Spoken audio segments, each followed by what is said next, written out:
예, 안녕하십니까. 여러분들의 백만장자입니다. 사랑합니다, 여러분. 예.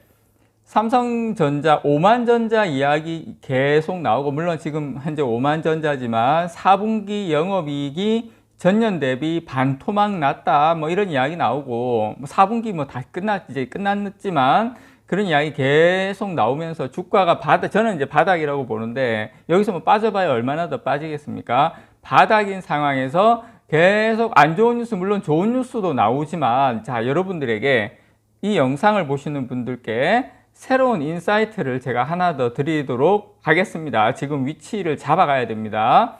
자, 일단 삼성전자, 글로벌 유동성 YOY 증감률. 그러니까 무슨 말이냐면, 제일 진한 이게 파란색입니까? 남색입니까? 요 색깔이 글로벌 유동성이에요. 글로벌 유동성이 늘어나면 삼성전자의 PBR, 삼성전자 주가는 상승하고 글로벌 유동성이 줄어들면 삼성전자 이렇게 경기 민감주 같은 경우에는 유동성 따라서 돈이 많이 풀리면 그만큼 소비가 많이 늘기 때문에 상식적인 이야기죠. 자, 지금은 글로벌 유동성이 바닥에 와 있죠. 자, 바닥에 와 있는데 지금 글로벌 유동성을 여러분께서 보실 때 무엇을 보셔야 되냐면 지금 일단 미국 쪽은 물론 이제 내일 모레 발표되는 금리가 이제 0.5%로 아마 되죠. 그렇지만 완전히 돈을 푸는 건 아니에요. 아직 금리 인상 기조가 있기 때문에. 자, 그럼 우리가 무엇을 봐야 되냐? 장자님, 이 유동성에 따라서 주가 삼성전자가 움직이면 아직까지 많이 남은 거 아닙니까? 이렇게 이야기하실 수가 있어요. 자, 여러분께 요걸 한번 보여드릴게요. 중국의 M2 증가율입니다. 통화 증가율인데 쭉 보시면 2000년대 초반부터 해서 확 늘었다가 2010년대 완전 줄었다가 지금 보시면 전 고점 돌파하면서 통화량 증가가 엄청나게 일어나고 있습니다. 이렇게 통화량이 증가하고 있는데 M2 증가율이 엄청나게 증가하고 있는데 장자님, 중국 증시가 그래서 제가 말씀드리고 싶은 건 이 M2 증가율이 실질적으로 시장에 영향을 미치는 시기는 내년 한 3월 달에서 4월 달 정도로 보고 있어요. 중국이. 거기다 지금 코로나까지 풀었죠. 그래서 중국, 제가 보여드린 이 유동성 증가가 미국 쪽뿐만 아니라 우리 같은 경우에는 중국에도 영향을 많이 미친다. 자, 중국의 M2 증가율이 상당 부분 올라오고 있고, 여러분 보시면 중국이 작년부터 이 프라임 금리를 인하하기 시작을 했죠. 물론 기업과 가게 지금 상당히 아직까지는 비관적인 상태이기 때문에 그게 영향을 바로 미치지는 않고 있지만, 여러분 보시면 은행 간 금리가 중국 같은 경우에도 지금 다 이렇게 어떻게 되고 있다? 왕창 내려가고 있다. 그래서 제가 여러분들께 지금 중국은 우리가 생각하는 것 이상의 지금 어떤 돈이 풀리고 있으면서 은행 간 금리도 내리고 있어서 거의 현재 중국의 경기 부양 의지가 어느 정도 수준인지 우리가 알 수 있다라는 거 여러분께 말씀을 좀 드리고 싶고요. 자, 요거는 글로벌 타임스입니다. 글로벌 타임스인데, 자, 중국이 7,500억 위안이에요. 지금 뜬 뉴스입니다, 여러분. 지금 뜬 뉴스. 자, 중국이 7,500억 위안, 우리나라 돈으로 140조 원 규모의 특별 국채를 발행하기로 했어요. 이게 지금 중국 재정부가 9일날 재정자금 조달하고 국민 경제 사회 발전을 지지하기 위해서 12일날 이같이 지금 140조 원 우리나라 돈으로 규모의 특별 국채를 3년 만기 고정이자율로 발행하기로 했습니다. 여러분, 이 돈이 어디에 쓰이겠습니까?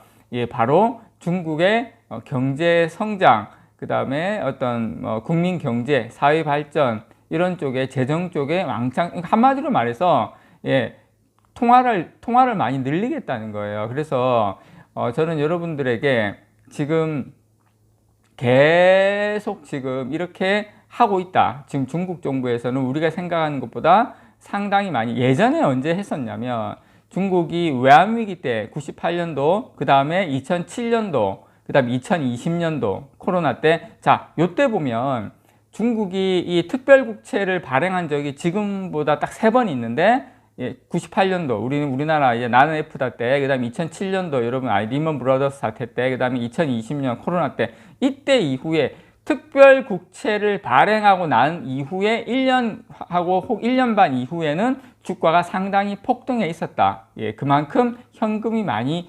풀렸기 때문에 이렇게 됐다라는 거 여러분들께 제가 요 부분은 꼭 제가 말씀을 좀 드리고 싶고요. 자, 그리고 여러분, 지금 많은 분들이 어디에 초점이 맞춰져 있냐면, 화요일 날 미국의 CPI, 수요일 날 금리, 그 연준의 이제 금리 결정, 물론 두 개가 상당히 중요합니다. 저는 근데 연준은 이미 0.5%포인트의 금리를 이미 결정이 났다고 봐요. 그건 이제 시장에서는 큰 의미를 두지 않고 시장에서는 CPI를 볼 거예요. CPI 소비자 물가 지수를 보는데 예상치에만 부합을 해도 저는 주가에는 상당히 긍정적이라고 봅니다. 그런데 자, 여기에서 여러분 제가 또 말씀드리고 싶은 건 뭐냐면, 우리는 지금 이번 주에 CPI하고 연준의 금리에 초점이 맞춰져 있지만 사실상 그것보다 더 중요한 게 15일 날 또 중국에서 또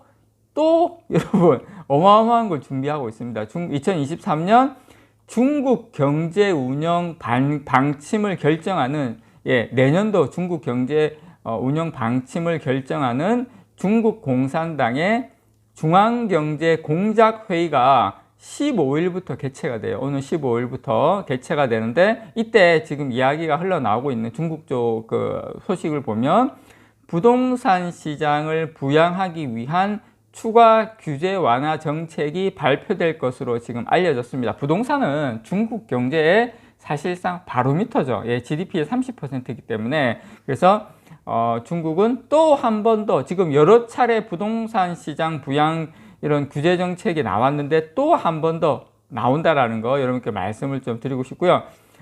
지금 중국 보건당국은 지난 7일부터 매일 지금 코로나19 방역 정책 관련 기자회견을 열고 방역 완화 조치를 내놓으면서 이 제로 코로나 정책을 단계적으로 지금 계속 시장에 폐지하고 있다는 걸 알려주고 있습니다. 그래서 지금 그 니케이 신문에서 보면 중국 본토와 홍콩에서 진행되고 있는 이 방역 규제 완화에 따른 경제 활동 확대, 그 다음에 중국 당국의 부양책에 대한 기대감이 이 시장을 지금 지배하면서 매수가 활발하게 이루어지고 있는 분위기가 싹 트고 있다. 특히 부동산 업계에 이런 쪽에 대한 계속 추가 지원책에 대한 기대가 높은 편이라서 중국은 여러분 3년 동안 봉쇄에 있다가 이번에 만약에 분위기가 확 바뀌면 생각보다 빠르게 보복 소비가 일어나면서 경기가 빠른 속도로 살아날 수가 있다. 그래서